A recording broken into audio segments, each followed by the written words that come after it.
So Chad, first let's start off, tell me a little bit about rod types. Well, we're going to use an ultralight rod when we're fishing for brim. And we want something that's sensitive enough to be able to feel the bite, and you also want to be able to, feel a small fish fight so that it's still fun.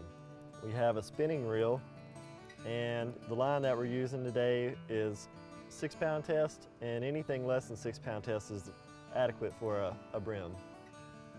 And the only difference in that rod and this one here is the length of the rod, and sometimes we may want a little bit longer rod if it's windy outside or if we're throwing a heavier lure. This will help us get it out there a little bit better. Okay. Well, in addition to using the spinning gear, you can also use the most commonly seen, which is a spin cast reel, which is a closed face reel that pretty much anybody can learn how to cast that. That's like step 1, and spinning rods are step 2. Yeah, that's where everybody gets started usually, is that push button Zebco reel. That's right. Well, let's transition over and talk a little bit about how we would rig up to go fishing for sunfish. There's a lot of different colors here to choose from. Yeah, if we're going to start on the artificial lures, we can look at colors, and the reason there's so many colors in lures is because watercolor changes a lot, and we want something that fish can see. So if you have a lure kind of like this right here, that's a little bit darker lure, and that's something that a fish would most possibly bite in clear water.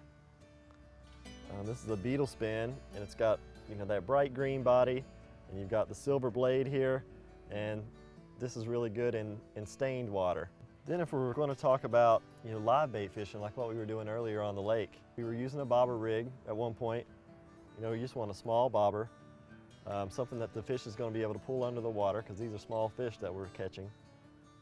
The line is fed through here, and then you can adjust how far you want that line underneath, just sliding it up and putting this pin in. And hence the name, the slip bobber. That's right. And then if it's a little windy, like what we were seeing on the lake today, you're going to want to put a little bit of weight on there to kind of cast this out, because this is really light and you're not going to get it very far, and it may end up being frustrating. So we'll put a little bit of lead shot on there, a little added weight so we can aim where we want to throw the lure. And then it all ends up with what catches the fish. We've got this is about a size, probably a 6 long shank hook. The long shank hook is good for brim. One, it's easy to get out of them when you're catching them. It's kind of harder for them to swallow. It's got this longer shank, so that gives you a little bit more to grab onto to unhook them with. Well, let's talk a little bit more about the variety in the artificial lures, because the live bait's pretty simple. We can use worms, we can use crickets, but we have all these different shapes and sizes of lures back here that you would just attach just to a J-shaped hook.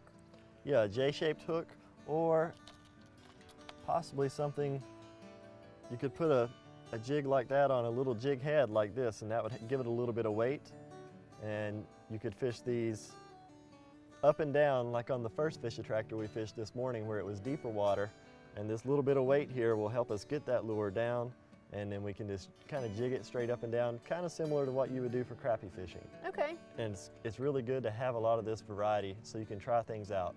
A lot of trial and error. Absolutely. And if you really wanted to be adventurous, you could try your hand at fly fishing for brim even. We've got 2 different types of lures here, and Chad, you're a more avid trout fisherman than I. How would you fish this lure here?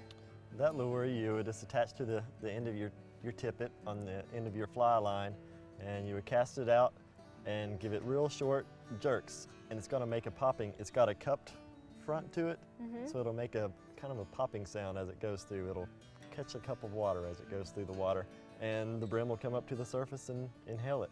Excellent. And then this nifty little thing here has a blade that'll actually turn up some action as well. That's right. You would probably do the same thing with that, with real short, maybe 12-inch fly line retrieves, just to get that blade spinning just a little bit. Well, I definitely learned a lot today, and I had a blast. So I want to thank you, Chad, for taking the time out to do this with us today and teach us how to go out there and maybe catch us some sunfish or brim. And Jarrett Gibbons as well for being our boat host, driving us all over Lake Moultrie this morning. I hope that you guys learned a lot, and we will catch you guys next time.